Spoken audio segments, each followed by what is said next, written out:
I'm Allison. I'm from Chicago, Illinois. I'm a peer support activist.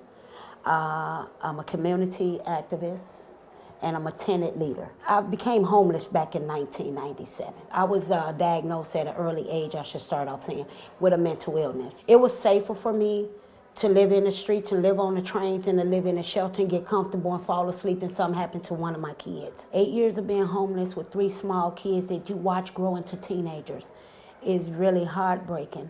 So once I ran into my ex-mother-in-law's cousin, she called her, and my mother-in-law said, she tells me, she say, bring them kids to me.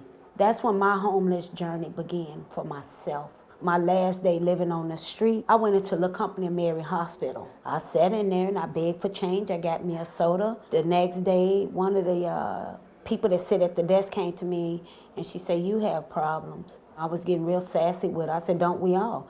And she said, no, I'm seriously thinking maybe you need some psychiatric help. Dr. Paulus was the first psych doctor I had when I came to Chicago. She sent me to Madden Hospital, and this is where my life turned around. I was there for a week. I met Son.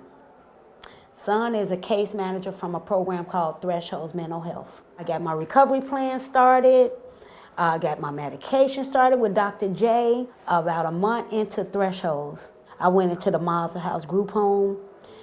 I had food again. I had my own room. I had a bed. I had a dresser. A year later, Catholic Charities program started. I got me a grant. They said 90 days. You got 90 days to find an apartment. I found that apartment in less than 30 days. I was just so happy I moved anywhere. I really didn't start blooming until after I got into my apartment. That's when the jobs came, the education came. I'm steady moving on this road of getting better. I don't like to say recovery because recovery to me is for addicts, alcoholics, people like that. You don't recover from mental illness, you manage it.